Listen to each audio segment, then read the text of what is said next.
Well, ladies and gentlemen, today we're going to learn a new term, conscious bravery. New term. We're going to get into this in a lot of depth later in this interview. Now, as we've said many, many times, are you recognizing and following the signs that the universe keeps sending you? Now, I have interviewed over 200 people, and the ones who followed the signs, this is what they tell me. This is what they discovered. They're being prepared for something, to address something that they never imagined was going to happen in their life. That's what the universe was sending them.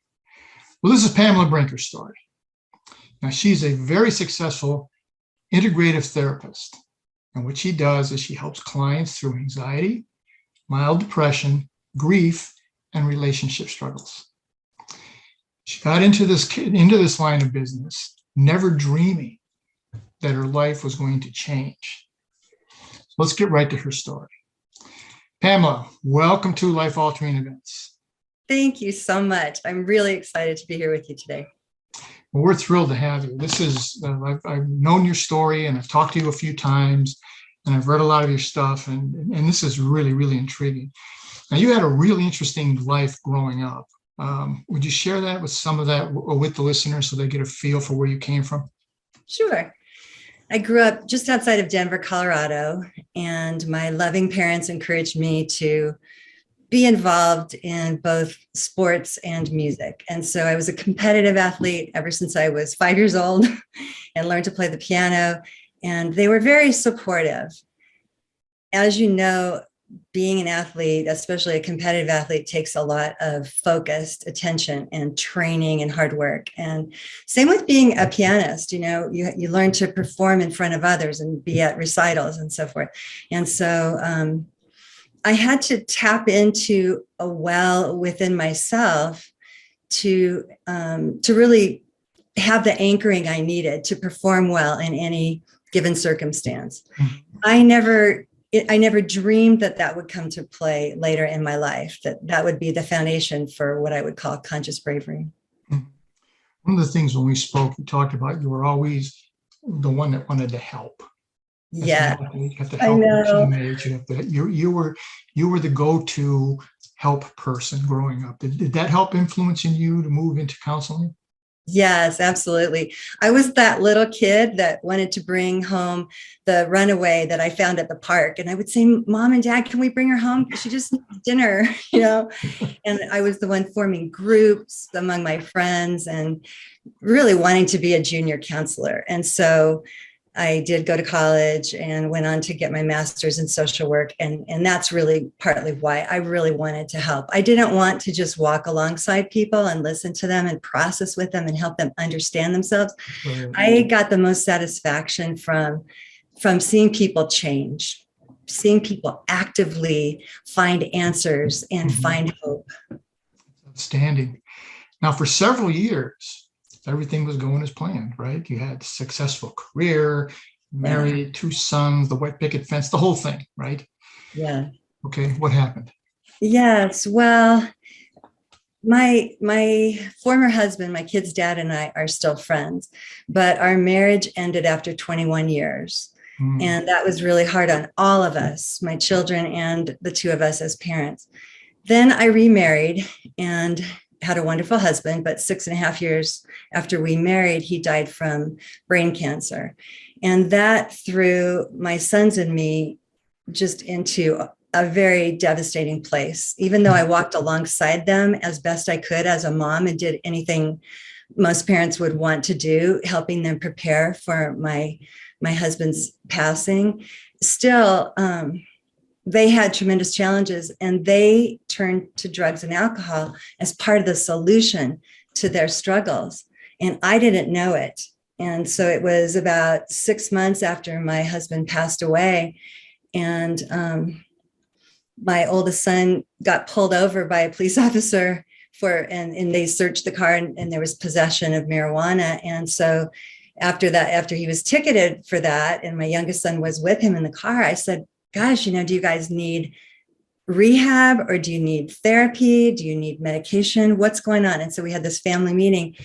And at that time, I turned to colleagues as well and friends.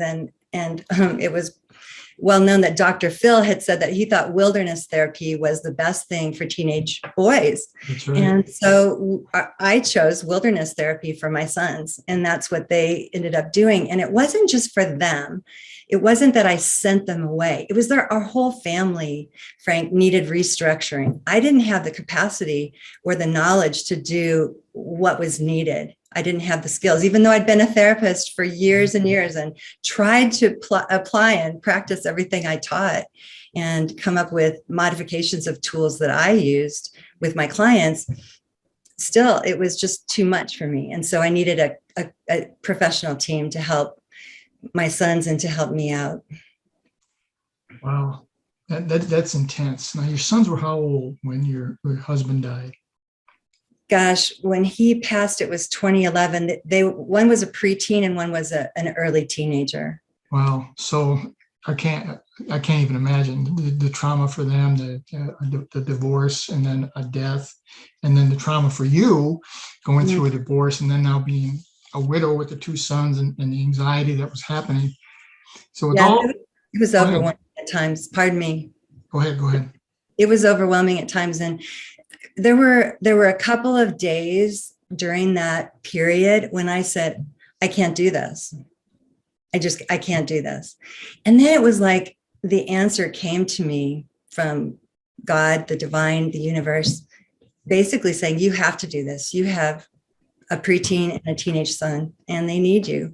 Mm-hmm. And I needed to do it for myself as well, because I knew enough about enabling and trying to be there for other people that it has to be real. It has to be authentic from myself. So I started really using different kinds of self-care practices. I talk in my book, Conscious Bravery, about how we have to put the oxygen mask on our own face first and then help our beloved. But for me, I was doing some pretty good self-care. A lot of the people I work with don't. That's the last thing they think of, especially when they're under turmoil. They and I did not necessarily turn to the things that would help me the most, like meditation or yoga or going on a walk or whatever.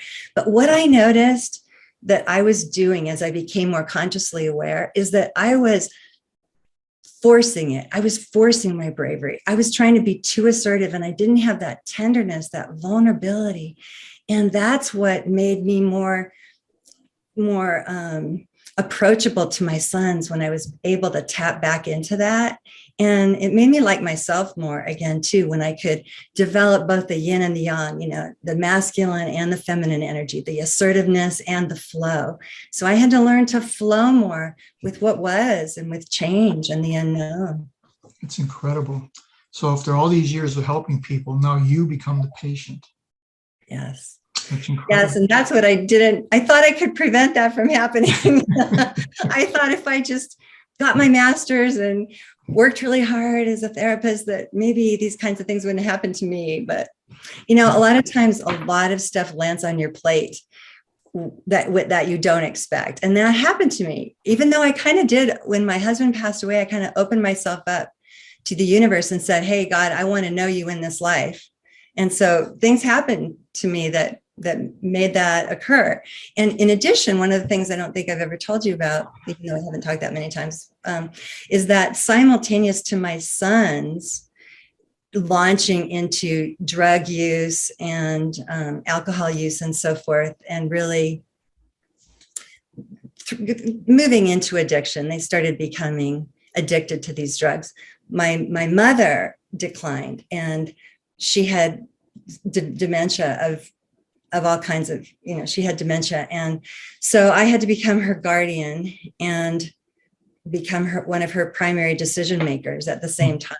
So, I really did have to learn to practice what I taught. It's pretty intense. Now you're the caregiver for your mother, you're the caregiver for your sons. And the thing that I see, and when I talk to people, is they forget to care about themselves. Yes. And you put together 6 steps, 6 pillars, 6 programs, whichever term you happen to like. Share some of that, because I was intrigued when I was reading this. Sure. Yes, to me, I had to develop conscious bravery, and conscious bravery is basically when we are able to become aware of whatever's needed in the moment and do that. And so that's what the pillars of bravery are based upon, our ability to build a foundation underneath ourselves so that we can activate and do what's needed. For example, in some moments, we might need to be silent and patient and wait. Bravery, I like to say, bravery isn't always tough as nails. Sometimes it looks like stillness and it sounds like silence. Mm-hmm. So the pillars of bravery that I developed were based on things that I had taught and things I started modifying for myself. And they are several, so I'll just quickly list them first, and then maybe I'll go into a couple of them a little bit. Please.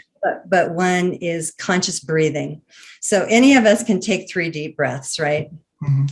Conscious breathing is when we take 3 aware breaths. We breathe in consciously with fullness into our hearts, into our bodies, into our souls or essences, into our intuition, and into the energy surrounding us, into our thoughts. So we breathe into our whole being and we breathe out from that place. And that may sound complicated, like these 6 realms that I just described are just too much to remember, but they're not really, because they're what we activate when we learn to swim or when we ride a bike.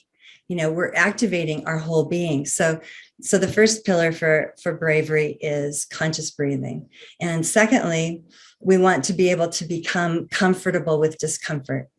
And that's what I struggled with the most. I did not like the pain I continued to re-experience repeatedly. I wanted to just set and have it be done, completed. Exactly. I had to keep resetting over and over. So I used conscious breathing, and I made a commitment to become comfortable with my pain, comfortable with guilt or shame that I had. Not staying stuck in that place necessarily. That's not what we want to do. But if we're not able to become comfortable with discomfort, then we automatically want to run from it or stuff our feelings or other kinds of things that aren't as healthy. So, and another pillar of conscious bravery is to know who we are, because in order to have the capacity to be comfortable with discomfort, we want to remember that we're more than our roles. So I had to, Frank, remember that I'm much more than, I'm not just a mom. I'm not just an elite athlete. I was a triathlete and a tennis player and stuff for years. I'm not just a musician. I'm not just a psychotherapist. I am a being, and the core, the hub of that being is right here in my essence, in my soul.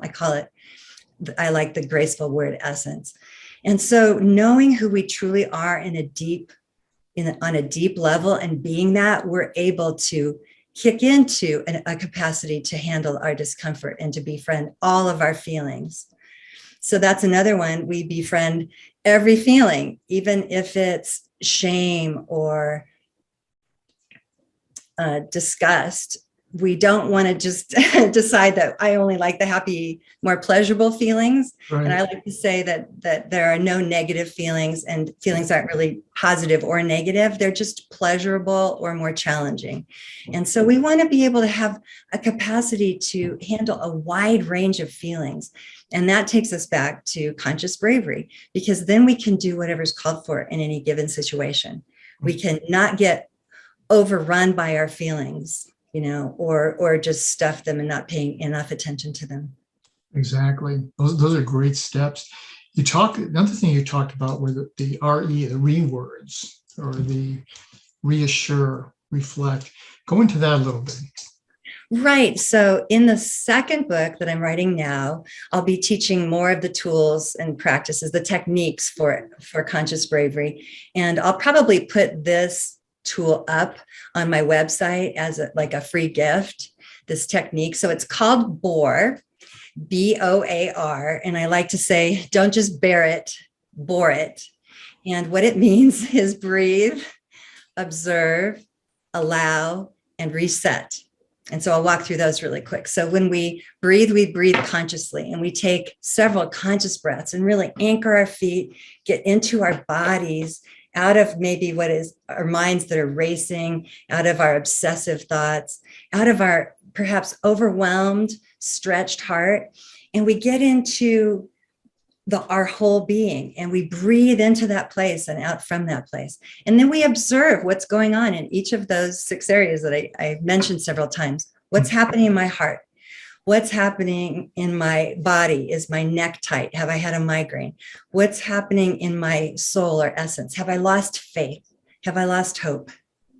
What's happening in my mind? Is my mind completely overwhelmed? Am I seeing 6 possibilities at once? Just notice. We notice what's happening in every realm as we observe, without judgment, without any shoulds or shouldn'ts. Like, I shouldn't be feeling that, or I shouldn't be having that going on in my body. Our bodies just do what they do, and then we tap into our intuition. What's my intuition telling me about this situation? And intuition, as you probably know, and many of us do, that our intuition is based on a wide breadth of data.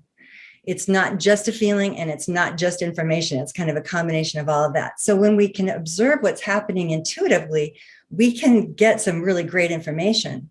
And then lastly, we tap into the realm of our energy, because our bodies don't just end with our skin. So we tap into the energetic field around us and tap into the vibe, tap into our environments. And so that's the O. So B, breathe. O, observe, with what I call a whole being scan. What I just walked you through was a whole being scan. We tap into and scan what's happening. We just allow it and accept it. And that's the next word. We allow it.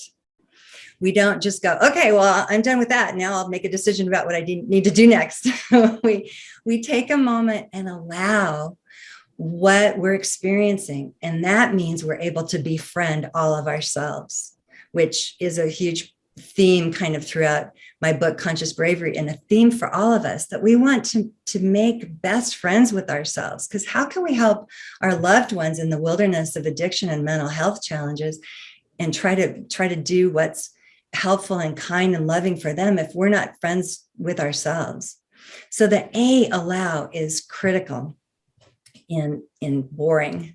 And it isn't boring to bore. It's, again, don't just bear it, bore it. And so once we're able to do those 3 things, breathe, observe, allow, we're able to better reset.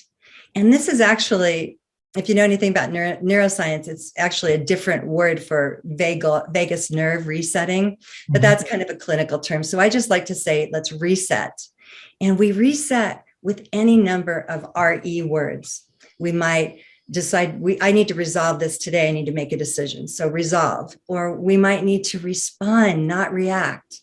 Or we might need to relax into it and go back to conscious breathing again and breathe a little bit more.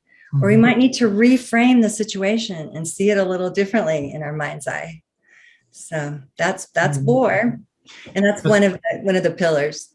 That's amazing. It's getting in tune with yourself. We've all heard, you can't help anybody unless you help yourself first, right? Yeah. It's like you said in the beginning, on the airplane, put your mask on before you put the child's mask on.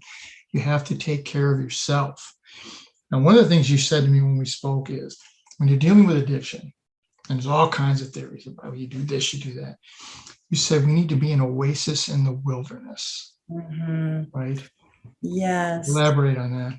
Sure. A lot of people I've known and have talked to over the years feel that we need to kick in with some sort of tough love, right, and remove ourselves from our loved ones who are struggling in what I call the wilderness of addiction or mental health or substance use. But that's really not very helpful, because our loved ones can die or overdose out there. They can take their own lives through suicide.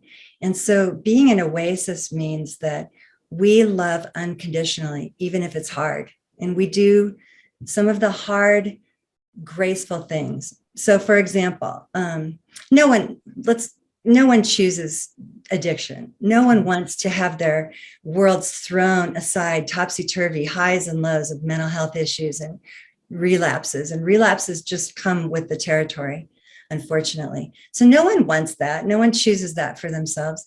What I have found that our loved ones need, those that we care about who struggle, they need to feel love. They need to feel that somebody cares for them, so that if and when they are ready to make a choice for treatment or to get clean and sober, they have felt love all along the way that has helped them make that decision. So there was a time when my youngest son had chosen helplessness. We were really nudging him as much as we could toward treatment, and he didn't want that. So he left my house and just hit the street, and he was couch surfing, and he ended up homeless, not because of my choice. So we stayed in touch, and one day he called me and said, "Hey, can you bring me some food?" And I said, "Sure." So I met him in a parking lot, took him a couple of big bags of food, and he hugged me and he said, "Thank you, Mom. I love you." And off he went, walking away. And it was heartbreaking, but I had to do it because I was not going to abandon him. And he did choose treatment later. And I think it was partly because I didn't pressure him. There have been other times when I have said, we're bringing you to treatment, because David Sheff and others have said that rehabilitation works just as well if you go based on your own choice or if someone's making you. So it's not like I would always just wait for them, because you can wait so long that they might die. Mm-hmm. But in terms of being an oasis, that's what I believe, that we want to offer them unconditional love, unconditional presence. We want to see them. And that's something I remember from talking with you the other day. You have an 8-word phrase. What's your 8-word phrase again? 8-word phrase is, I see you, I hear you, and you matter. Yes, that's beautiful. And that's what I wanted to convey to my sons, so that they would always know love. Because those who struggle with mental health and substance use issues or addiction, they have so much shame. They beat themselves up all the time. They want to get clean. They want to not have to use compulsively. And that's a whole other issue that I don't get into, because I don't talk about addiction as much as I talk about what those who care about someone who struggles with addiction, want to do. So we want to support them unconditionally and be this immovable beacon for them. Absolutely. I wrote a book and I had to do an interview. I didn't have to, but I did interview with somebody who was court-appointed rehabilitation. Mm. And one of the things he said was, nobody grows up wanting to be an addict. Right? And as you try to get out, and as you're moving forward, if there's no anchor, misery doesn't want you to get out. It's going to continue to pull you back. And so this tough love nonsense that I hear people say, no, I just cut them off completely. That's the anchor. They're reaching for it. You got it. Yes, absolutely. Love is so strong. Compassion is not soft and tender solely. It's very, very strong. And so another one of the anchors that kind of connects to what we're talking about now for me is that we want to see fear as an advisor and not be overwhelmed by fear ourselves, because that's what's happened oftentimes for our loved ones. They're overwhelmed with fear and with their pain. And so they turn to drugs and alcohol as, again, the answer. And so if we can learn healthy tools and practices, then we can be more of that oasis. So I say, imagine that you're putting on a backpack in the wilderness, and inside of it are some of your resources that you need and can turn to at any given time, like love, like perseverance, but also fear is an advisor that, if you can imagine it, it's almost like a little being that can kind of pop its head up out of the backpack, and it will tell us, danger, watch out, don't do that. And if we just listen to fear as an advisor, it'll calm down, and then we can sort out its counsel and amongst all the other counsel that we've received and make a decision that is a pretty good option. It is, absolutely. I've talked to some parents who have children in addiction, and one of the people who don't know what they're doing, they're talking about, always have input for you, and they said you're enabling them when you show kindness and goodness. What do you say to that? Oh, I've heard that so many times as well, and it just breaks my heart. So love is not necessarily enabling. Love is compassion in action, and conscious bravery is compassion in action. So another example of this in my world, I would have my son or sons over for dinner, even if they were using. if they called me and they said, hey, what are you doing? And I said, hey, we're about to grill burgers. Why don't you come over? I'd love to see you. And they would come over and we would have a nice time. And it really was able to be that because I didn't put pressure on them. I didn't want them to get clean right that minute. I didn't want to talk them into this or that. I didn't want to put pressure on them because I had made that mistake in the past. And it did make them run the other way, kind of like, well, if you're going to pressure me to use, then that means I'm a loser. So I'm going to use anyway, right? We don't want that. I want my beloveds to feel like I see them, I hear them, I connect with them, I support them. And so, yeah, I think that we have to go the extra mile sometimes and do the uncomfortable thing. And for a parent, it's got to be quite a metamorphosis because you've been raising them and parenting this way for a long time. And now you can't. Right. Oh, I've made plenty of mistakes in that realm. Just sort of still imagining that they were 16 when they're actually 21 now, and so it really required for me to shift and reset repeatedly and to see them for truly who they are and the choices they're making and to respect that. I really believe in respecting and honoring the loved ones that we have who are in the wilderness. I want to respect them just as they are and love them just as they are. Respect doesn't necessarily have to mean I respect what you're doing. That can be the uncomfortable part of loving for me. I can love all of who they are, even if I don't love their actions. Exactly. That's amazing. One of the points was when they see you stressed and they see you hurting and depressed and not taking care of yourself, it impacts them even more because, oh my God, now not only am I messing up my own life, but now I'm killing my mother. Right. It drives them further away. Is that correct? Yes, absolutely. So I teach and believe and try to practice this concept of protecting my happiness. My happiness is part of the light I offer to them. If I show them I can handle these hard things, I can do tough stuff, then I'm an example to them that it can be done. And I can handle all of my feelings as uncomfortable as they are. So I would still go on a girls' weekend, even when my sons were really struggling. I would make myself play the piano. I would make myself play the ukulele and go on hikes. And I would go on hikes with my sons as well. So I did not shun them or push them away. And they saw that I was a healthy person. I think that they respected me for that as much as I was trying to be that, I did it. It becomes that beacon of hope. That's what this inmate told me. He said, I never had that. I never had the anchor, the beacon of hope, the lighthouse. I've heard you use that term. Yes. I didn't know where the lighthouse was. And I just kept relapsing and relapsing. Yes. Yes. So I want to be that light to which they can turn. If there's nobody else, and lots of times there has not been anyone else for my sons. They've burned bridges, lost friends, started over again and again, but I want them to know I'm there for them.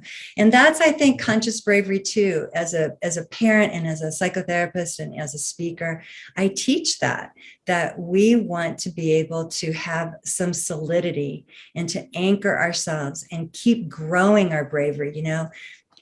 I'm still learning even now. So I'm still learning how to grow my bravery muscles and use them as needed. Absolutely. It's an ongoing lifetime learning achievement because you never know what the next day is going to bring. So true. And that's another thing I love to talk about, that we want to befriend change and embrace the unknown because it's just a part of life. We didn't even know what this moment would be a few moments ago. Correct. So now there's this new moment. And that's a chapter in my book called Now There's This, because the way we embrace change has to do with our belief about it. If we believe it's going to happen, then we're better prepared for it. And if we have a commitment to to gracefully step into the unknown, even if it's gritty. You know, we can have that gritty grace, that flow with that assertiveness. If we can have that and conjure that as needed, then we can face the unknown without so much fear. Exactly.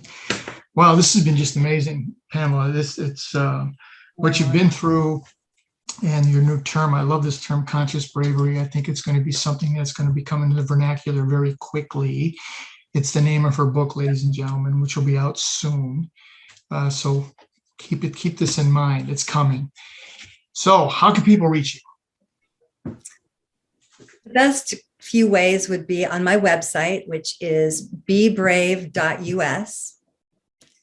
Secondly, they can go to my LinkedIn, if you're on LinkedIn, and that's just my name, Pamela Brinker. On Facebook, I'm Pamela Brinker author. And on Instagram, it's Be Brave with Pamela Brinker. And I have a YouTube channel called Be Brave by Pamela Brinker.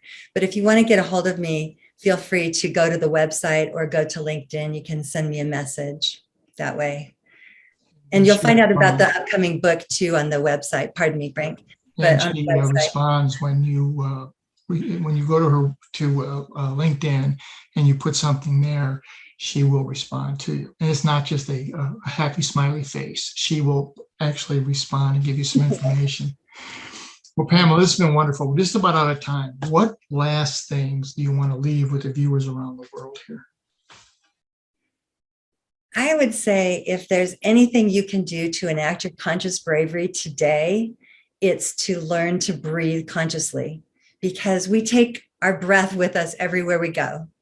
In any given situation, you can access whatever's needed if you can calm or activate, one or the other. And so whatever's needed, either gearing up or calming down, happens through the breath.